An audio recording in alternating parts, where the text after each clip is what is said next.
we're going live like we promised. We're going live a little bit early today, although we said around 3 p.m. Eastern Standard, and it's almost 3 anyway. But I figured I'm gonna get this going, and I'm gonna start reading the book that I promised I would read. And that way, to catch up with everybody, and I hope to see a lot of our friends on. Sorry, I'm trying to get this live up on my TV screen so I can see your comments, but it started playing my older video / the live from yesterday.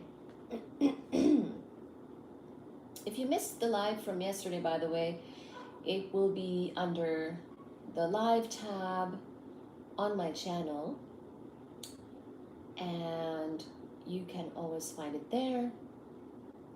Aww, there's Baji. Okay, I'm looking at my own live and going like, ah. So, yes, as I was saying, all the live videos, they can take a little bit of time to get uploaded to the channel, but they do generally upload that same day, later on that day, and they pretty much should be up and uploaded under the live tab. So even if you missed the live, you can always go find it later on in the live tab. And if you catch us live like right now, then that is the best. Love to hear from you and see you in the live.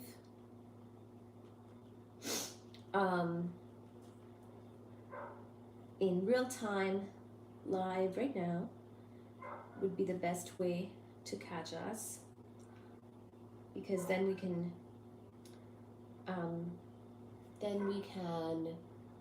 chat in real time, and I can see your comments and chats in real time.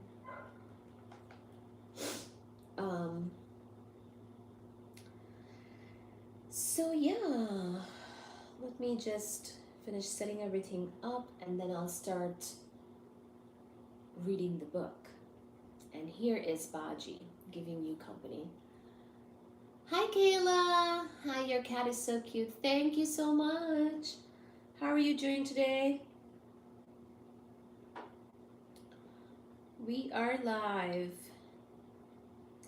and I'm about to read a book, so it should be fun.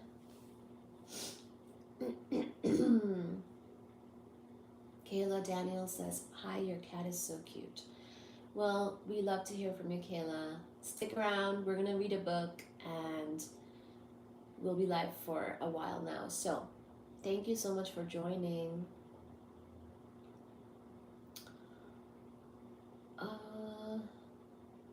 This is my mom's phone, so it might sound like a girl, but a child should have.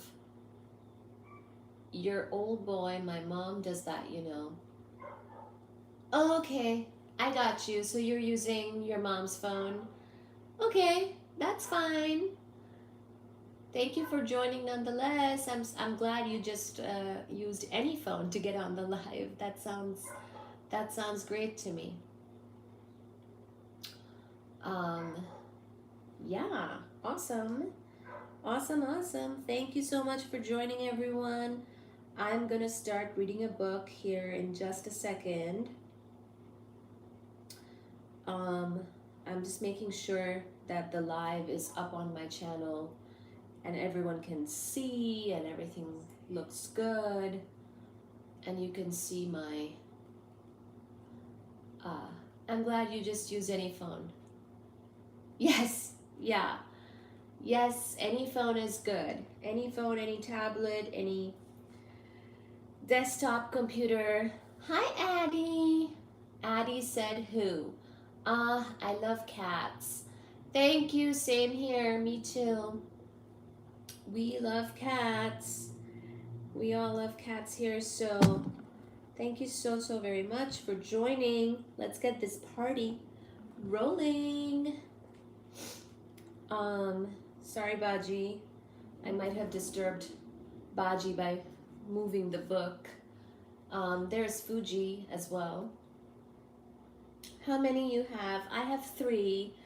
Suji is upstairs. She went upstairs to take her nap. I think she was a little bit getting tired of the boys. So these are my boys, my babies, Fuji and Baji. And we're just kind of getting settled. And I decided that, so I've been going live on Saturday, Sunday around 3 p.m. Eastern Standard Time. And it's been really great. I've got a lot of love and support on these live streams. And then recently, just yesterday, I started doing this thing where I said, why not read a book and entertain people with the reading of the book, and we can even have a bit of a book club vibe going here with the cats. Addie says, I have 2, Tango and Shadow. Awesome. If anyone else wants to say hi in the chat, do so now, or honestly, do so anytime. No pressure and no rush.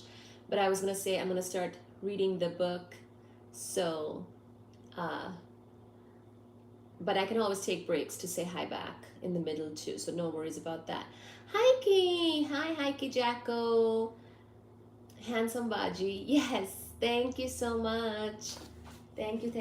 Really appreciate everyone being here.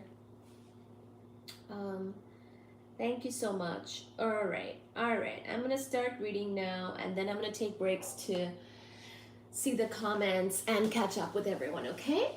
All right, so I'm reading this book called Every Breath You Take by Mary Higgins Clark, the Queen of Suspense, and Alafair Burke. So I'll show you the book. Here it is. And I actually thought I might read a different book today because I was reading this book yesterday and I got through the first 4 chapters, but I think I'm gonna keep reading for a little bit from the same book, so that we kind of have a bit of a continuation from yesterday, because things were getting pretty exciting in the book yesterday where I left off. So let me do that now. All right. Okay. Let's see. Is there anything? And if you guys that are in the live right now, if you want to talk to each other or, put stuff in the chat, it's much appreciated. If you want to kind of take over the chat and answer questions with each other, that would really help me out as well. So thank you so much. If you want to dominate the chat, please do so. It's much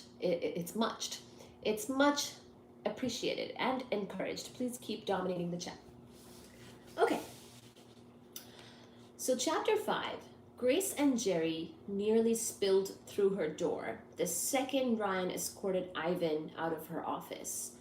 So that's why Ryan was skulking about all morning? Jerry asked. Ivan Gray? My guess is it's not because he thinks you need boxing training. I'm surprised you recognized him at first sight, Lori said. I don't think I would have. I was really hooked on the Wakeling case and I read every word about it, Jerry said. Then fill me in, Lori told him. After she was found, the media began highlighting Ivan's role in her life. First as her trainer at an elite health club hidden near the Plaza Hotel, then as her surprising boyfriend. He was even her date the night she died, but as time passed, the news coverage faded. Ivan managed to keep his name and face out of the papers. You really did follow this case, Jerry. Think about it, Lori. Virginia Wakeling is the only person who ever died at a black tie gala at the Met. Let's go back to Ivan, Lori said. She found herself making a mental note that viewers might be interested in hearing from him about how he had navigated his privacy in the ensuing years. The minute I saw Ryan hustling Ivan Gray into your office, I just knew that Ryan would be pitching him as our next case, Jerry said. Grace jumped in. Ryan likes things that just fall right into his lap. And lately, all he talks about is his boxing gym. When I think about it, Ivan Gray might be good for the show. He's a totally different kind of suspect, and that could be really interesting. Lori, what's your take on him? Jerry asked. What do you think?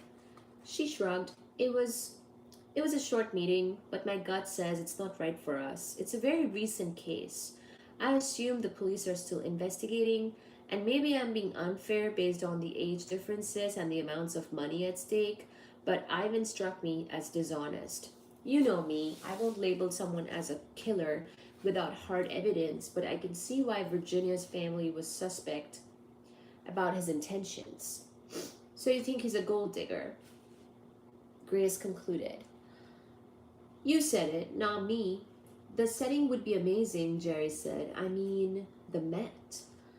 Recognizing that a longer discussion was about to ensue, Grace announced that she was going back to her desk. But Lori should call her if she needed anything.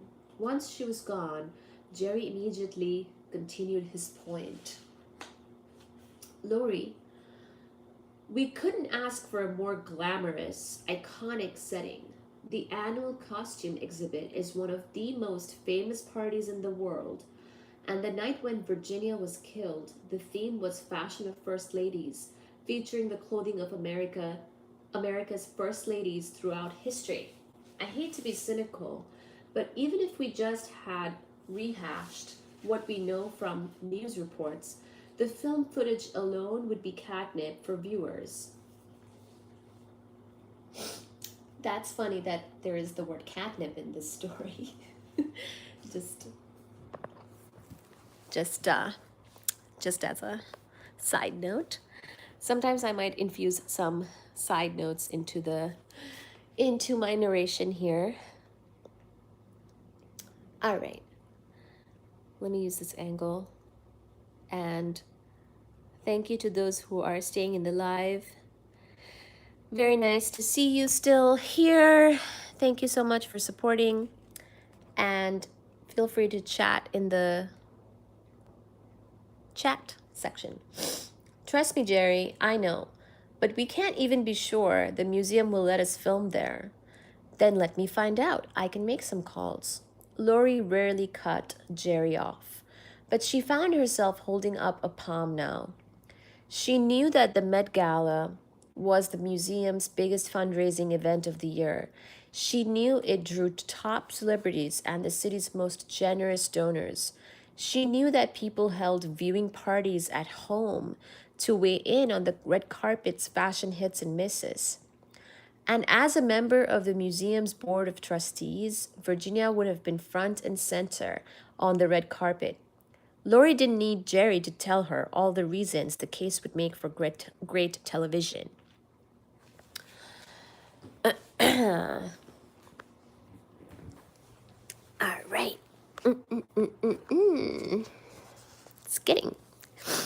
It's getting interesting, isn't it? Lori, Jerry said persuasively, I'm not telling you how to run your show. But normally you'd at least want to do some research before making a decision. Look, I know we just got off the high of clearing an innocent person with our last episode, but that's not always going to be the case. Sometimes the ones under suspicion are the ones who actually did it. If Ivan's guilty, then if anything, our show could help prove that. Sure, in theory, but Ryan's obviously biased. He's got his little bromance going with his new favorite trainer. Maybe if we still had Alex, Lori countered. Well, that ship has sailed. Lori felt the immediate sting of those words, but didn't blame Jerry. He only meant that Alex was gone from the show. He had no way of knowing that he might be gone entirely from her life. Ryan has worked out better than we thought, Jerry said. The ratings for their last episode were just as strong as the most recent show featuring Alex in the role of narrator.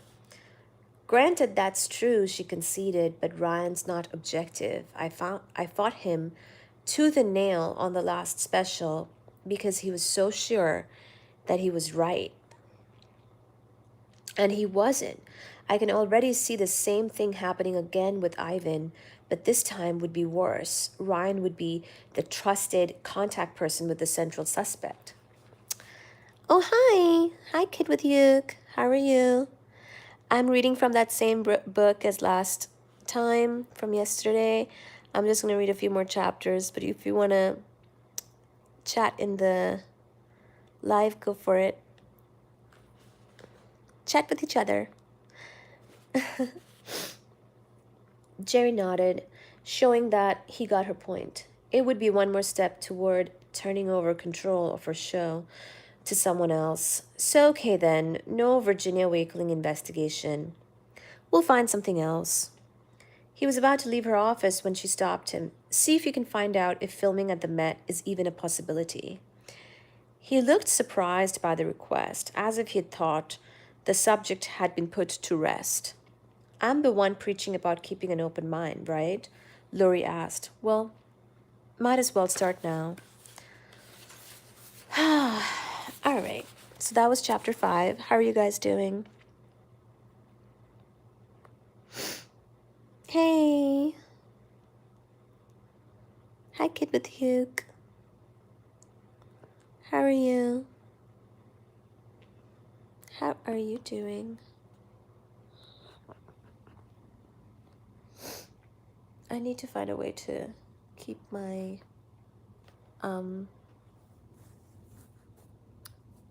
phone and still read. Whoops.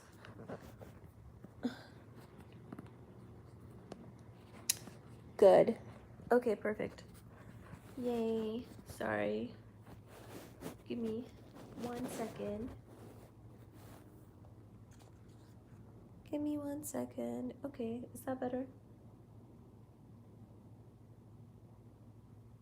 Alright. Alright, I think I'm gonna use that angle for a little bit here. Alright, I'm starting chapter 6 now. Once she was alone, she sat at her desk and looked at the framed picture she kept there. It was a picture of Greg with Timmy and her at a friend's beach house in the Hamptons. Only 3 months later, a man would approach Greg while he pushed Timmy on a playground swing set and end his life with a single shot to the forehead. Oh my gosh. Wait, let me read this again.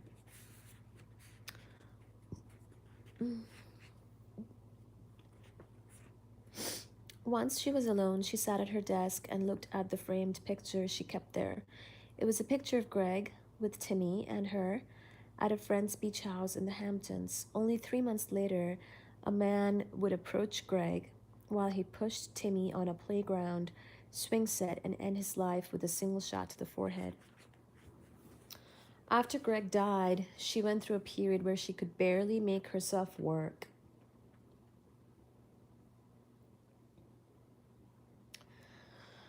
And then suffered a string of failures at the studio. She realized that she had been holding back her best idea, a show that reinvestigated cold cases through the eyes of the people affected by them, because she was afraid of being seen as the damaged widow, immersing herself in unsolved murders because she still had no idea who killed her husband. Once she finally launched the program, it was a hit. More surprisingly, the police were finally able to identify the killer, whom Timmy had described only as Blue Eyes. Since then, she saw Under Suspicion as more than just a job. She saw it as a way to help people. Now looking at Greg's face in that photograph, she finally realized what was really bothering her about the Virginia Wakeling case. It wasn't entirely about Ryan's involvement. It was the way the case came to her, with an introduction to Ivan Gray. Yes, Ivan had said that he loved Virginia and wanted to marry her, but he sounded more like a man who wanted to clear his name than a man who had lost the woman he wanted to spend the rest of his life with. She wasn't attached to the case because she didn't yet feel a connection to anyone who was affected by Virginia Wakeling's death. But Ivan Gray wasn't the only person in Wakeling's life. She opened her internet browser and Googled Virginia Wakeling obituary. The write-up in the New York Times was lengthy. She couldn't help but notice that it began not with any accomplishments of Virginia's, but with a summary of the work done by her husband, Bob.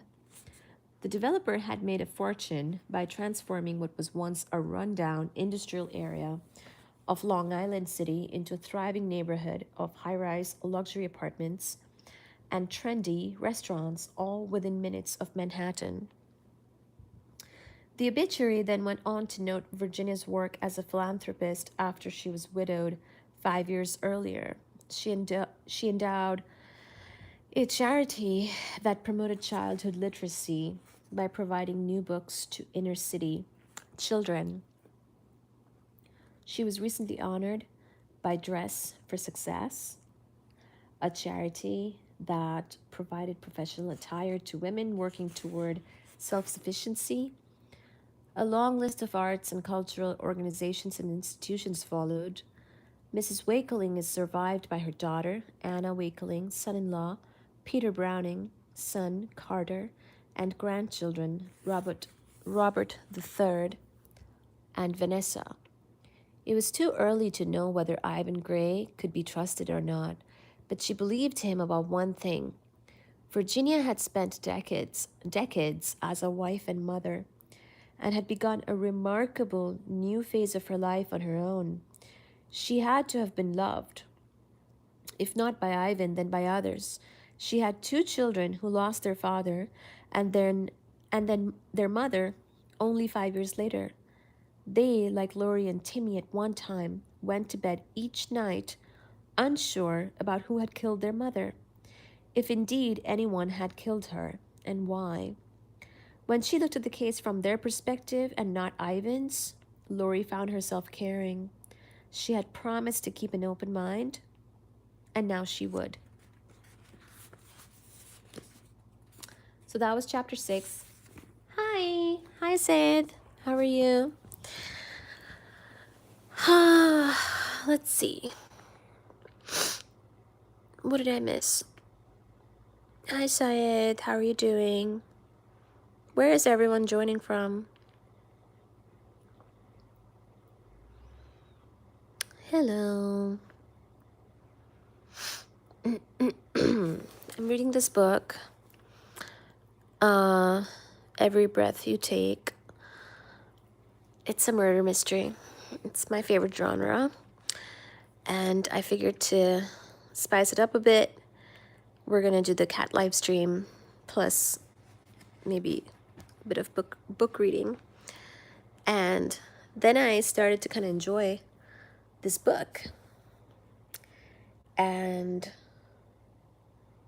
decided to continue the reading for some more time. Continuing from yesterday, so if you missed yesterday's live, you can go find that later on my channel under the live tab. And then today's live will also be, it takes a little bit of time to upload, but it should be on there later today. And whenever you see it, please do leave a comment so I know that it worked. It's me, Yashveen. Sorry I've not been coming to your lives nowadays because my school started. I had no time to watch your lives anymore, but I miss the kitties. Hi Yashveen. I'm so glad you're here. We missed you. That's okay. Your school started. August. I suppose, yeah. Did you have summer vacation and now you're back to school? Thank you. Thank you for coming to this live. Oh no, you got COVID? Oh my gosh. How are you feeling, kid with Uke? Is it bad? I hope your symptoms are not too terrible.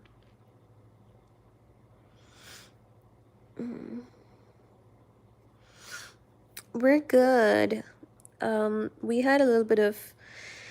We had some tummy issues, and we were not so good last weekend, but now we're better. Touch wood. Thank you, God. Thank you, universe. And here we are doing a live and reading a bit from this book. But yeah, how are you, Yash? Is everything okay? Good with you at home and school and everything?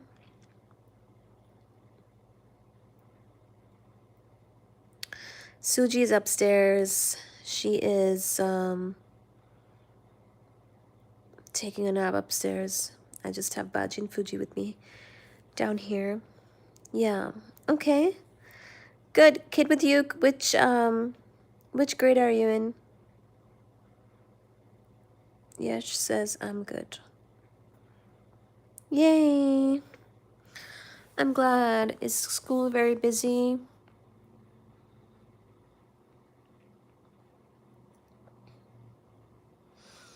Fifth grade. Yay. That's awesome. I think Yash is in fifth grade too, aren't you? I think Yash is in. I have a ton of. That's usually the crowd. I have some older people and some younger people, but fifth grade seems to be. Yep. Yash says I'm also fifth grade. That's what I thought. Fifth grade rules. Fifth grade is our grade. That's the dominating grade. Hi, Baji. Hi, Baji. Baji is also in fifth grade. He studies birdie birds. He studies birdie birds. Hi, Baji. Hi, Baji. Hi, Baji. Oh, my baby.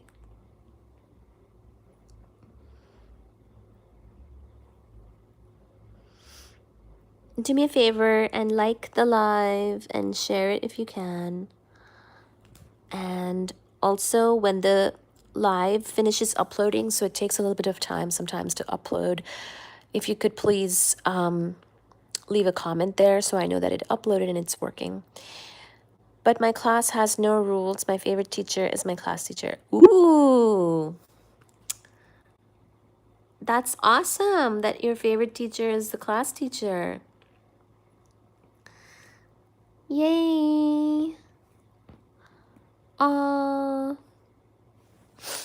Baji, you want cuddles? Baji's coming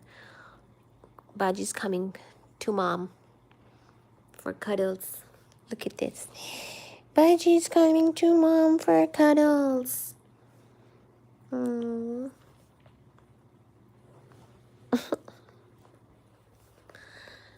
Oh my goodness. Oh my goodness. Hi, Baji. Hi. Hi. Hi. Hi. We have parties and some competitions. Wow, what kind of parties, Yash? Like dance, singing and dancing and acting kind of parties?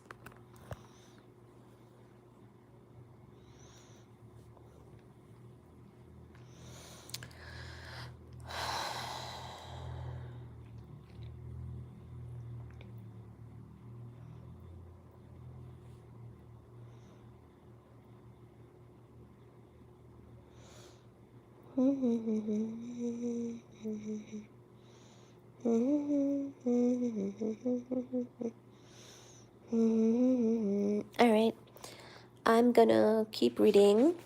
I'll go to chapter 7 now. In school, but I have a BFF that's a really good dancer. Oh, school parties. No, I follow that. I figure you're talking about parties in school. I just didn't know if the class like came together and did a dance or singing or a play or something.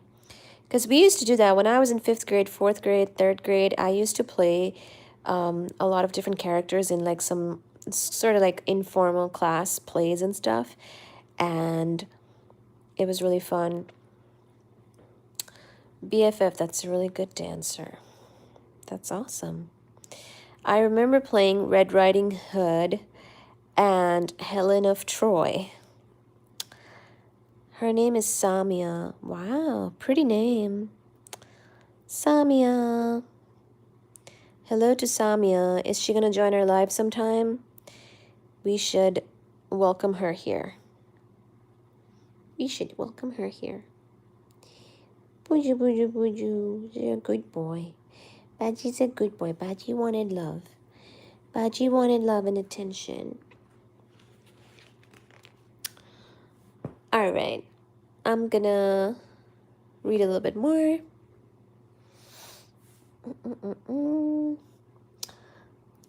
Hi, Baji.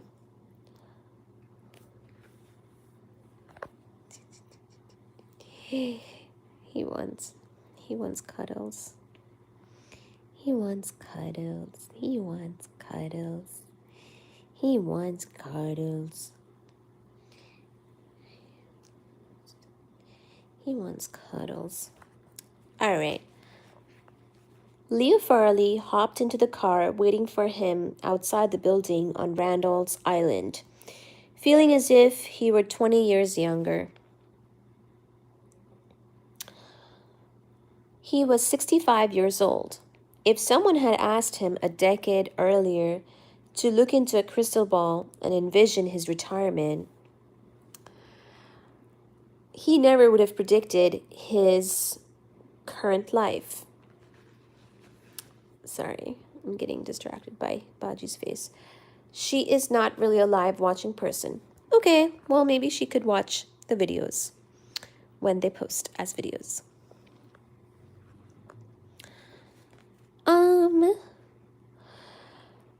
All right, he was 65 years old.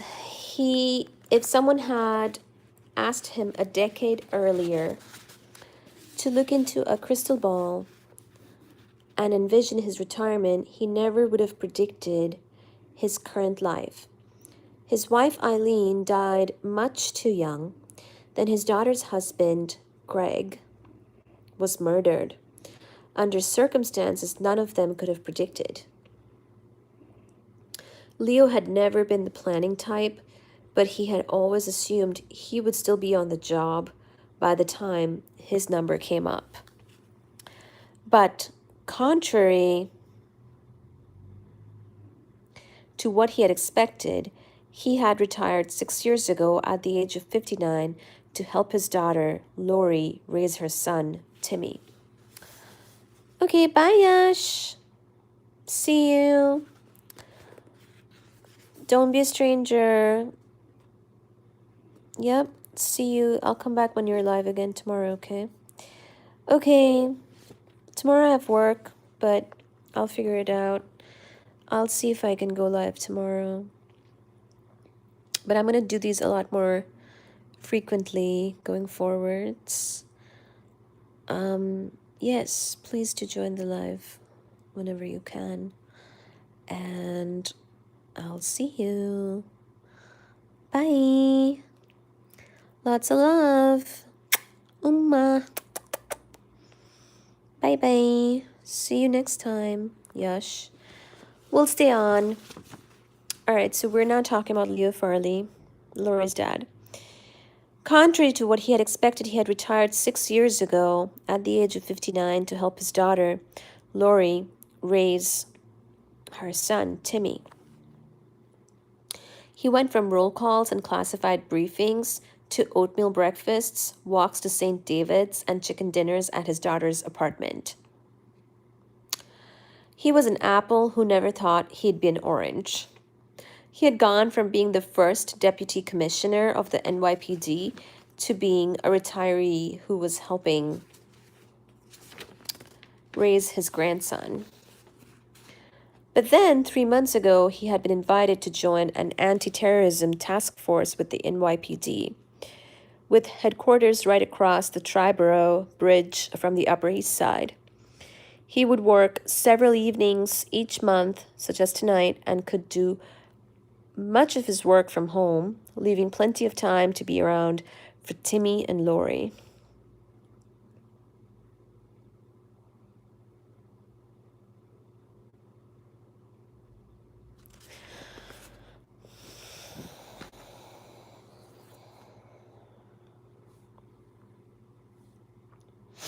Look at his tail.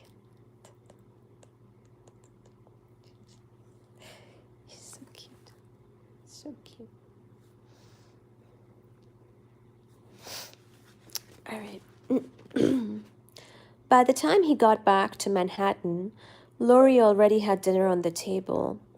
If I didn't know better, he said, stepping into her apartment, I would think my daughter had learned how to cook. Lori was a woman of many talents, but they weren't found in the kitchen.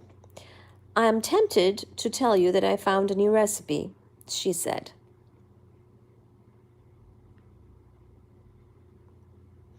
I love you, sweetheart, but I'm still a cop at heart. I know when you're twisting the truth. It's a new carry-out service called Caviar. I can't even claim credit for discovering it. Timmy placed the order. Leo scanned the options on the table: hanger steak, mashed potatoes, cooked carrots, and a green salad.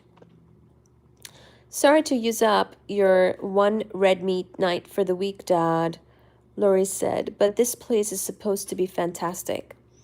A year ago, Leo had a heart problem and had 2 stents inserted in his right ventricle at Mount Sinai.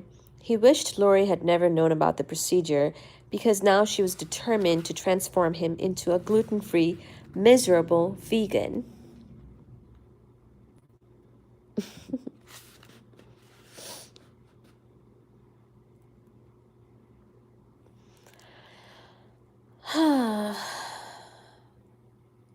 Leo was running the last slice of meat on his plate through a dollop of béarnaise sauce when Lori changed the subject from a fundraising auction at Timmy's school to a case she was thinking about covering at work. What do you remember about Virginia Wakeling? She was the board member pushed from the roof of the Metropolitan Museum of Art on the night of the annual gala.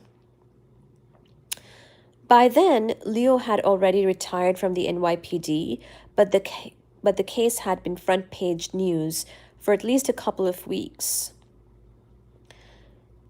It was a horrible scene, a terrible way to die. Officially, the case is still open, but the unofficial word is that her boyfriend did it. He was after her money. Except, according to him, she had willingly loaned him the money, Lori said. She filled in her father on everything she had learned about the case that morning from Ivan Gray. If anything, his gravy train dried up once she was gone. Isn't that the type of case you look for? Leo asked. You need to find multiple sides to the story. She shrugged. That's not like you, Lori. What's bugging you? The case came in through Ryan. Leo set his fork down on his plate. He had only met Ryan Nichols a couple of times, but Leo thought the man's ego got in the way of his brain. Did he know Mrs. Wakeling? No, worse. He's friends with the boyfriend, Ivan Gray. He's absolutely convinced the guy is innocent and the police unfairly stereotyped him. Hey, Mom. Timmy was nibbling on 3 French fries at a time. Yes, I don't want to judge you or anything, but other mothers don't talk about murder at the dinner table. uh, um, okay, sorry, I got distracted. Um, can you guys see? Baji still? Okay. I don't want to judge you or anything, but other mothers don't talk about murder at the dinner table. Lori gave her son a poke on the side of his waist.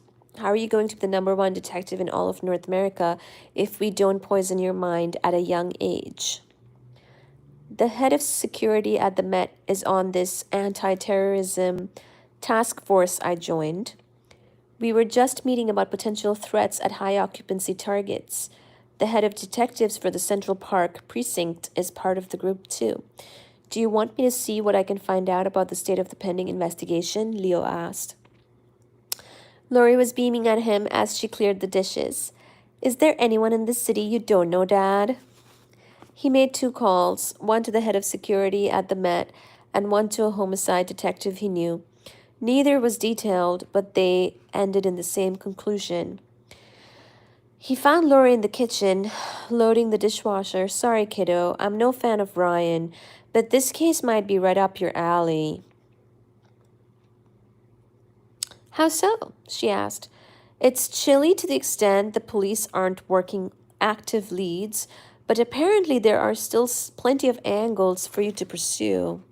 A security guard saw her go upstairs, but the cameras were off. No one has any idea who might have been up there on the roof with her. Apparently, there was a lot of money at stake. Any number of people had something to gain from her death. Lori wrung out a sudsy sponge and propped it on the side of the dish rack. That's interesting, but frankly, I was hoping you'd tell me it wasn't my type of case.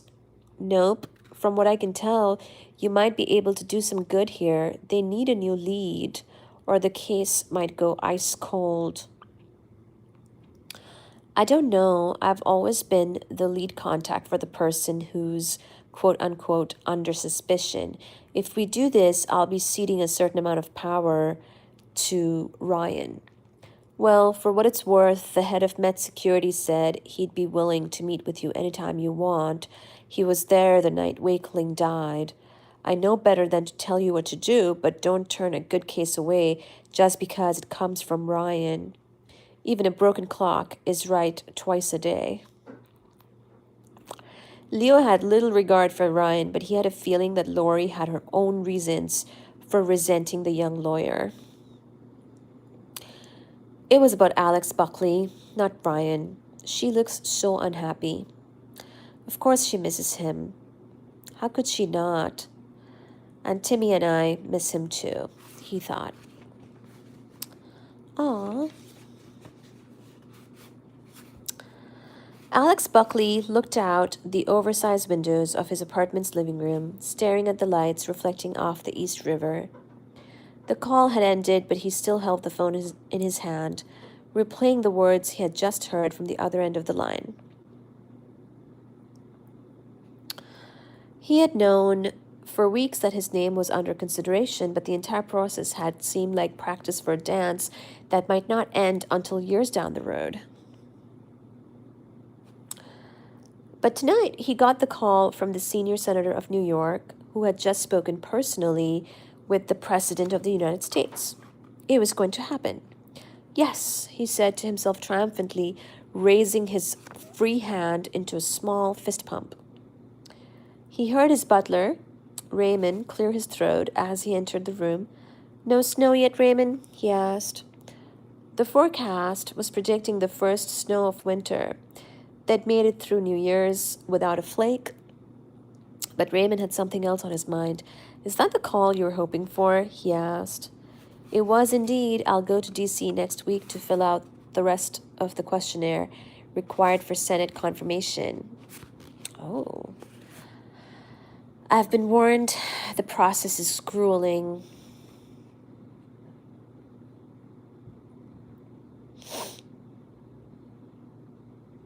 Oh my gosh. If anyone can sail through smoothly, it will be you, Mr. Alex. I'm so glad I was here to answer the phone. I feel like I'm a small part of history. Yay. Raymond had taken the rare week off to visit his daughter Lydia in Syracuse. At 61 years of age, he was now officially a grandfather to a baby girl named Ramona. He had only been back in the city one day and had already shown Alex at least 50 photographs of the baby. Raymond could not get over the fact that less than 30 years after moving to the United States from the Philippines, he now had a beautiful little granddaughter, a natural-born citizen. Thank you, Raymond. I know it's late, but a celebration seems in order. Is there something small we can do to mark the moment? Raymond insisted on calling himself the butler, but he was also Alex's assistant, chef, friend, and honorary uncle. Alex lost his own parents more than 15 years ago, and he had been appointed legal guardian to his younger brother, Andrew. Andrew had expanded their two-man family by marrying Mercy and fathering 3 adorable kids, but Alex considered Raymond to be part of the Buckley clan, too. Alex could see that Raymond shared the sentiment. His round face beamed as proudly as if a member of his own family had gotten that phone call. A port sounds nice if you'd like to join me. A port sounds perfect, sir.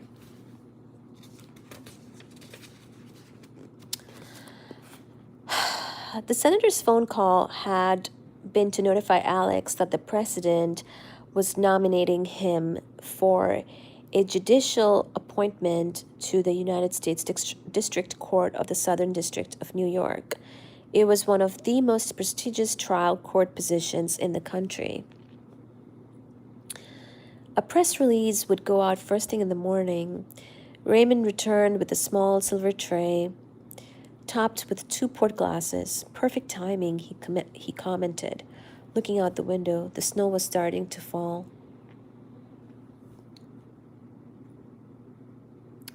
As he and Raymond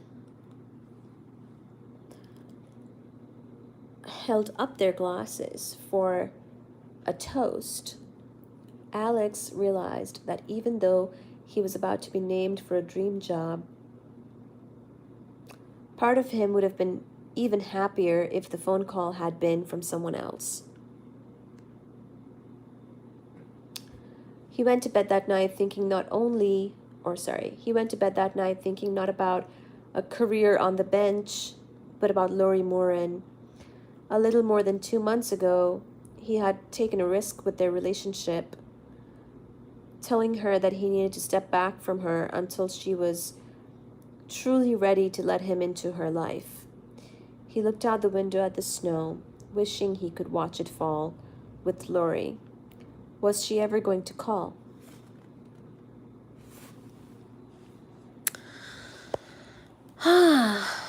Wow.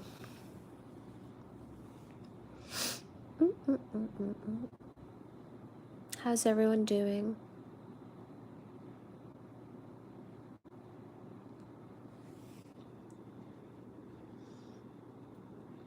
Please do subscribe if you're not subscribed already, and share the live and the videos with your near and dear friends and family. We definitely appreciate and need your support.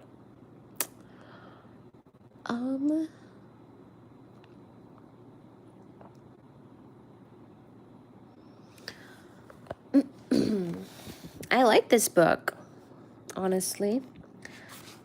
All right, chapter 9. Lori had a love-hate relationship in New York City.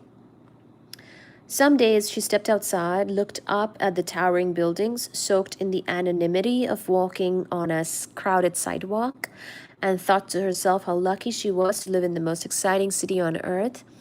On other days, all she could notice was the sounds of horns and sirens, and the smells of engine exhaust and garbage. The morning began on an I Love New York note when she walked out of her building to find pillows of clean, white snow lining the edges of a freshly plowed sidewalk. She got a hello from her favorite coffee cart operator and stepped down to the platform for the finally completed 2nd Avenue subway to find her train pulling in with plenty of seats to spare. Yay! I love trains. Then the train inexplicably came to an abrupt halt between stations. The conductor said something over the speakers, but the words were garbled and incomprehensible. The lights flickered on and off. A frightened woman started banging futilely on the glass of the exit door. The man next to her told her to knock it off. Hi, Baji.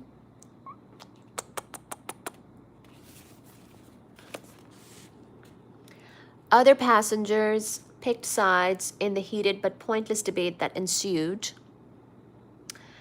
Lori closed her eyes and counted until they started to move again. By the time she emerged from underground, the snow along 6th Avenue was black from dirt, and the sidewalks were filled with gray slush. The 2-mile commute had taken her nearly an hour. So much for loving life in the city. Oh my God. 2-mile commute had taken her nearly an hour. Okay, all right. Side note, personally, I love New York City, but yeah, I guess to visit only. Jesus. When she got to her office, Grace had... Wait, sorry. Let me call Baji. Baji! Baji! Baji. Oh no, Baji's going to her cat tree. Or Baji's going to his cat tree. I don't think he wants to cuddle on the sofa anymore. That's all right, Baji. You do you. Yeah. Oh, yeah. When she got to her office, Grace had a tall, skinny latte and a miniature croissant from Bushin Bakery ready for her on her desk. You're an angel, Lori said, unwrapping a jade green scarf from around her neck. The coffee was still hot. When you're not here by 9:29, I know something happened that warrants a little treat. I was trapped in subway hell. Well, I wish I had better news for you, but Brett came by 5 minutes ago asking to see you ASAP. Of course he did, she thought to herself. It was going to be that kind of day. Brett Young's secretary, Dana, waved Lori into the boss's inner sanctum. How bad is it? Lori asked. Dana waggled a hand, signaling that her boss was in one of his moods, but they had both seen worse. When she walked in, Brett was on the phone. He held up one finger, told the person on the other end of the line to get back to him immediately, and gestured for her to sit down as he hung up. Brett expected the world to move at 5 times its actual pace.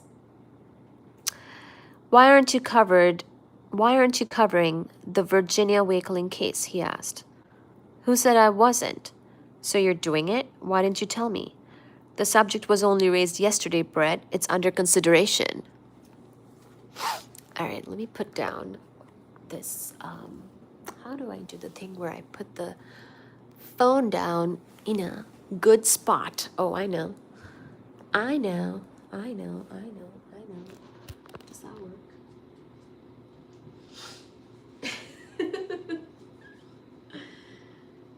Oh, wow. Yes, that works. Yes, indeed that works. All right. Yay, I'm hands-free. I can sit on the bar stool.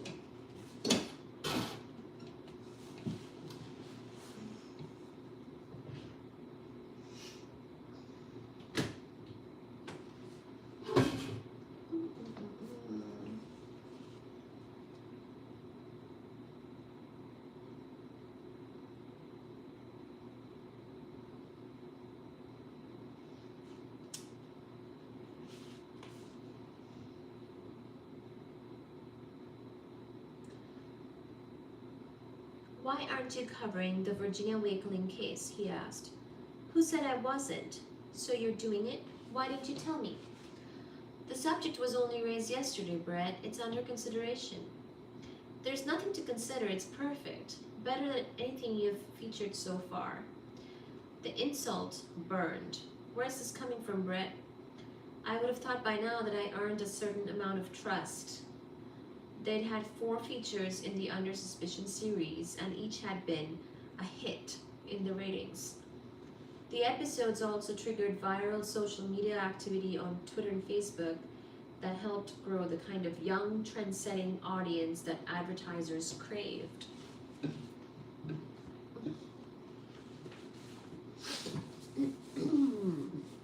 Sorry, let me adjust. Thank you. Thank you, Kid with Hugh. I'm going to share the live stream. Thank you so much. Please do. And can you still hear me okay? Can you type in the chat if you can hear me okay?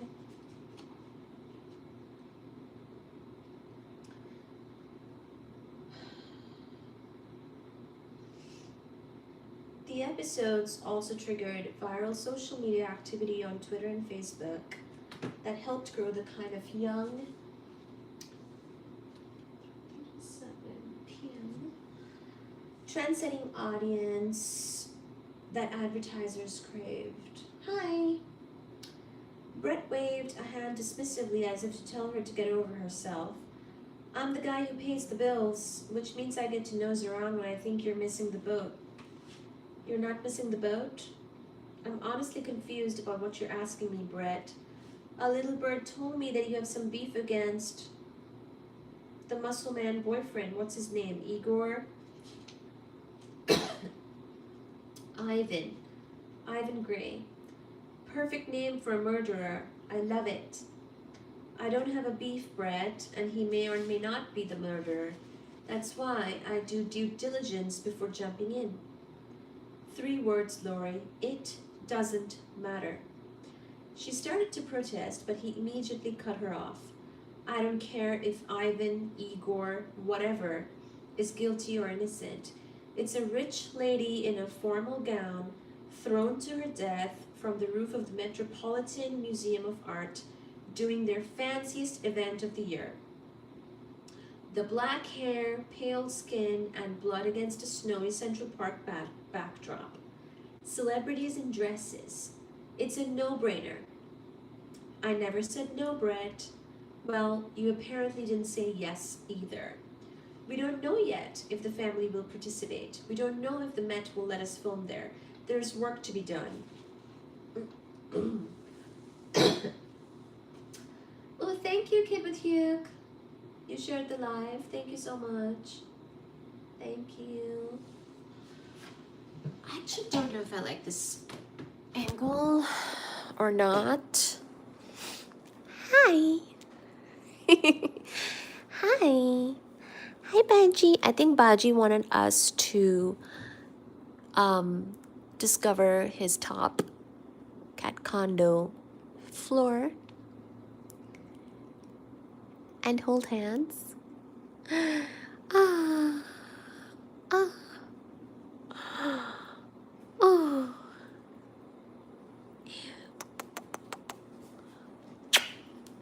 Big kiss. Big kiss. Big kiss. Big kiss. Oh, my baby. Your baby.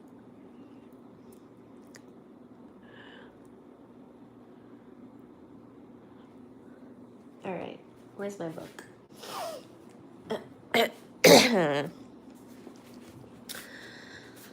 Well, you apparently didn't say yes either. We don't know yet if the family will participate.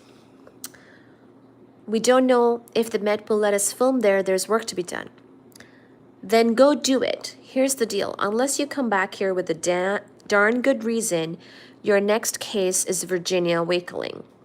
Message received. She was on her way to his office door when he stopped her. Oh, there we go. This is a good angle.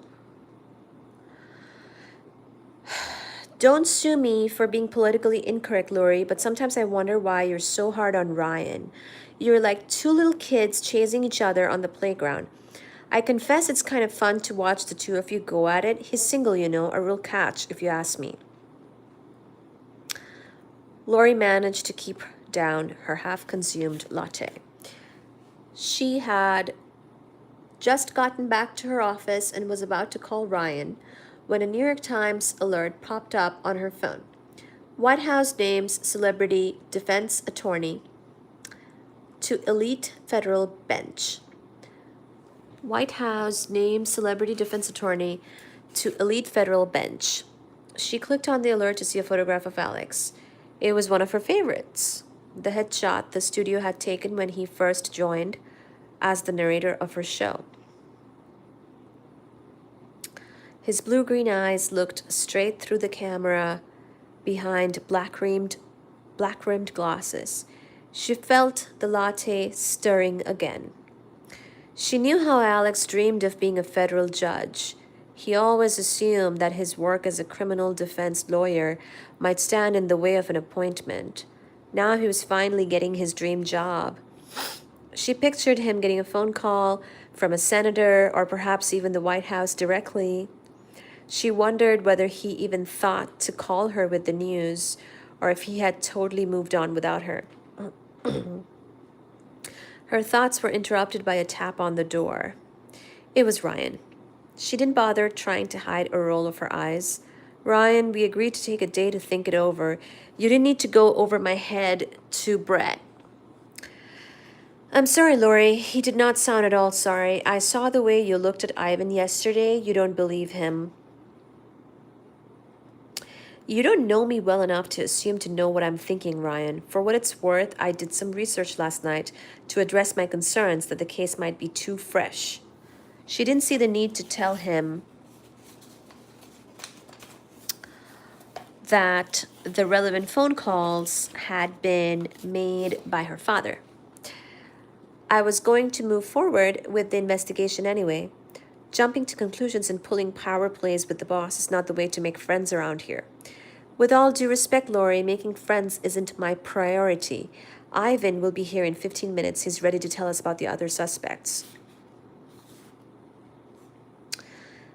Ivan filled a good third of the long, low, white leather sofa that sat beneath her office windows. He assumed the pose she always associated with so-called alpha males. Knees apart, feet firmly planted, taking up as much space as possible. Look, Baji has his feet up / foot up. He was telling them about the last time he had seen Virginia Wakeling. She looked so beautiful that night. Through my eyes, I didn't even see our age difference. Okay, actually, I'm going to put this down again. I am going to find a new spot yet again. How about here-ish? No. Hi, Baji. Sorry. Hi, Baji. Oh, you're so cute. Oh, you're so cute.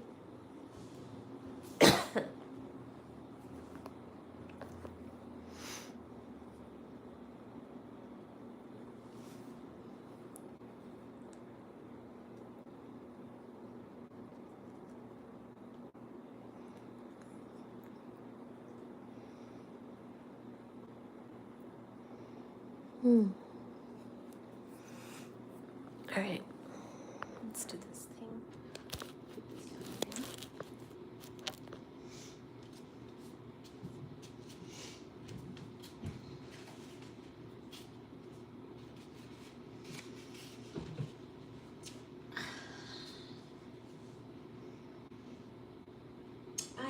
I didn't even see our age difference. The dinner had just ended, and they were preparing the stage for the musical performances. My guess is it was around 9:30. We were working our way through the room. They set it all up around the temple, he added, referring to the museum's giant Egyptian showpiece, the Temple of Dendur. Ginny was very much in demand. I would just nod and say hello. But when the museum director was talking to Ginny, his wife made a point of striking up a conversation with me. I told her I was a trainer and she had endless questions about Pilates versus yoga, free weights versus cross training. When I finally got free, I couldn't find Ginny anywhere.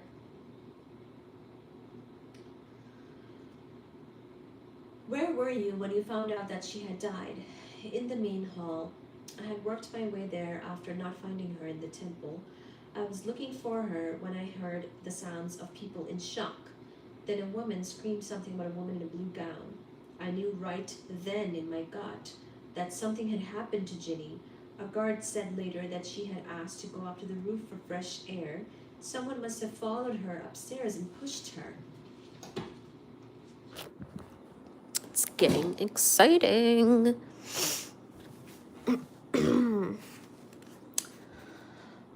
You said you had thoughts about who that might be, Lori said. You asked me that yesterday. If I didn't kill Ginny, who did? It's the question I always ask when we start to work a new case. Well, to start with, you need to take the if out of the question. I'm an innocent man. Once again, Lori thought he was more concerned about clearing his name than identifying Ginny's killer. We know you are, Ryan said. Lori ignored Ryan's comment and spoke directly to Ivan. You said, to start with, what other concerns do you have? I need you to know I take no pleasure in pointing a finger at any of these people. I cared about them.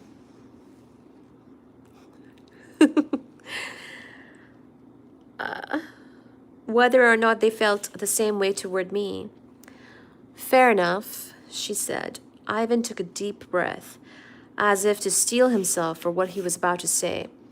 I've spent 3 years asking myself your very question, and can see the only explanation for Ginny's death. It was her family. Her family hated me, Ivan said, spitting out the words. They despised me, loathed me. Take out a thesaurus and pick any word. They looked at me as if I were subhuman. I tried so hard to get their approval. Any comment I made, that's a nice dress, it's a beautiful day, was met with a scoff or an eye roll at best. Which family members are we talking about? Carter, Anna, and Peter. All 3 of them a united front of disdain. Lori recognized the names from Virginia's obituary. Carter was the son, 38 years old and apparently unmarried at the time of his mother's death. Anna was the daughter, 2 years younger than her brother. Peter was Anna's husband. She jotted down their names on the notepad in her lap. Hi. All right, you know what? Maybe I can put this here.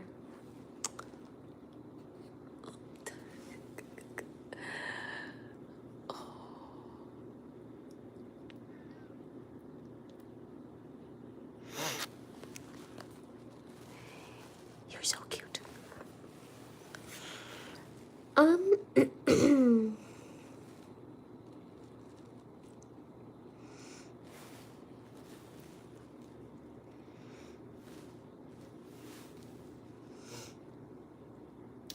Ivan's tone softened. Well, at least the grandkids, Robbie and Vanessa, liked me, but they were toddlers. And all I had to do was pick them up and spin them around, and I was their best buddy. Thank you for liking the live, by the way. Thank you so much.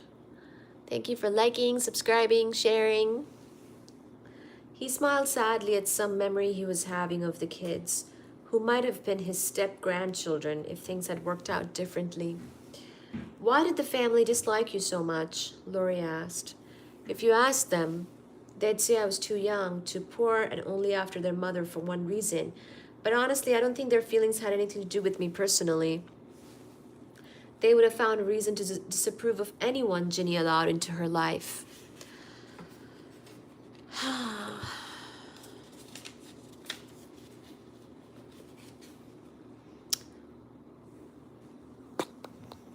Let me put this down again.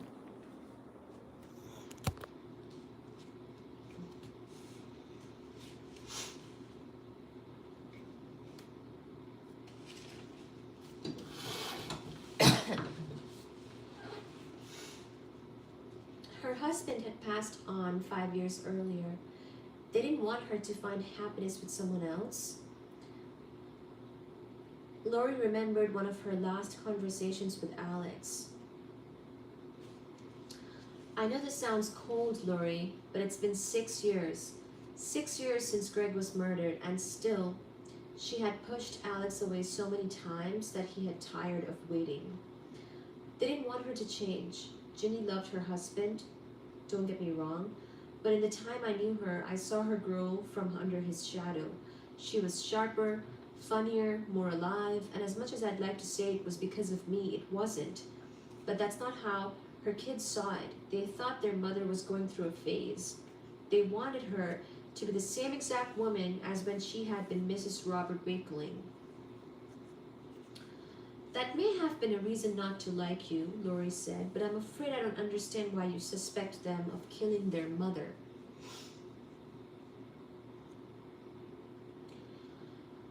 They were terrified that I was going to gain access to the family money.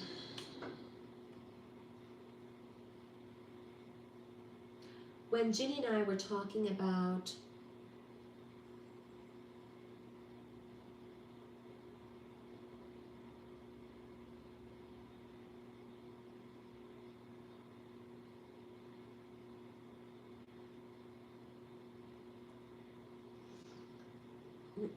when Ginny and I were talking about her plans to get married, we discussed her plans for her fortune.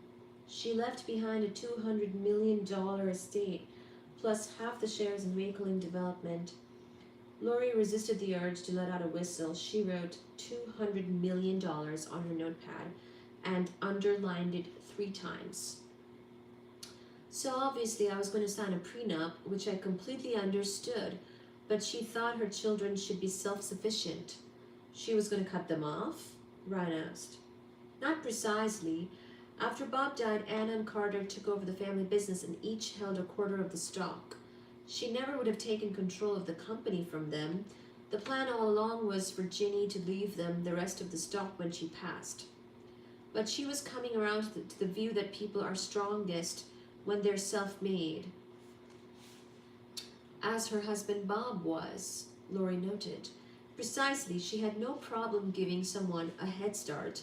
Her kids inherited a successful company from Bob, for example, or the money she was fronting me for the gym, but she wanted them to have to work for a living. And frankly, I think they always assumed otherwise. Bob's major project in Long Island City was over and done with. She wanted them to have an incentive to work just as hard as he did. She was planning to change her will to leave the bulk of her estate, other than the company, to charity. Lori had read articles about some of the nation's wealthiest billionaires announcing that they were leaving almost the entirety of their money to charity. She wondered if Virginia had been influenced by those same stories. Did she tell the kids she was changing her will? The family would have no motive to kill their mother to inherit under the current will, unless they knew she had plans to amend it. Well, that's the hitch. I think so, but I can't prove it. Anna's husband, Peter Browning, is a commercial real estate lawyer. He was practically Ginny's 3rd child. She trusted him so much. He was also the executor of her will. My theory is that she talked to Peter about her plans. I told the police, but I have no idea if they ever investigated it. Lori jotted down Peter / executor / money on her notepad. So which of the kids do you think did it? Lori asked. I have no idea. Wow. Oh my gosh. This is quite dramatic. So, I I've finished reading the first 10 chapters now. The first 5 are in the live from yesterday. And I just read another 5 just now. So I think we're gonna continue the book, or maybe pick up a different book at the next live, but I wanna catch up with everyone. How's everyone doing?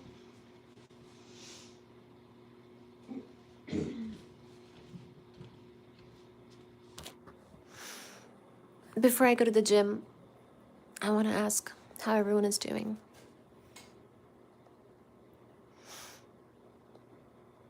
That was 10 chapters of this book. Every Breath You Take. Every Breath You Take by Mary Higgins Clark. And we're now on chapter 11.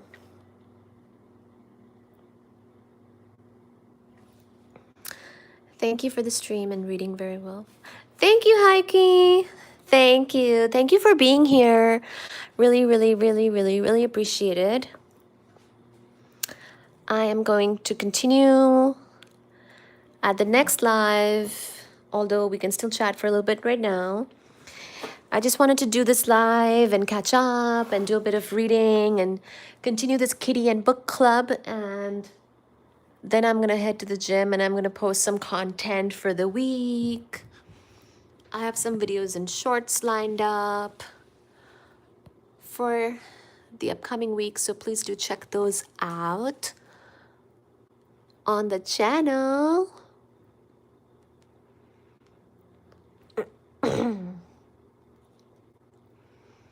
Thank you for the stream.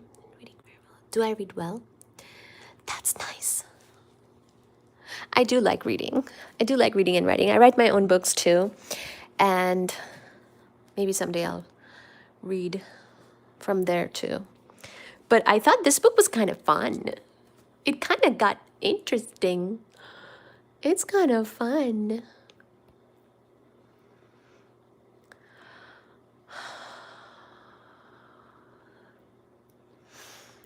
It's almost 4 p.m. here in Boston. I'm going to get ready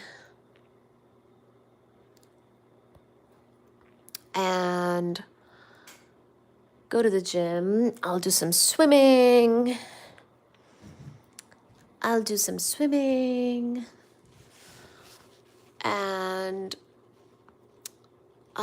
some exercising. And then I have some videos and shorts I'll work on posting later tonight on the channel. So please check those out and leave your comments below them. And let me know if you want me to continue reading the same book next time, or should I do a different one? I've been enjoying reading this book. I can continue this one, or maybe I should just finish reading this book. I can continue this one, or I have a few others. I have lots of. Thank you. See you next time, Baji and book. Same book. Okay. I like that idea.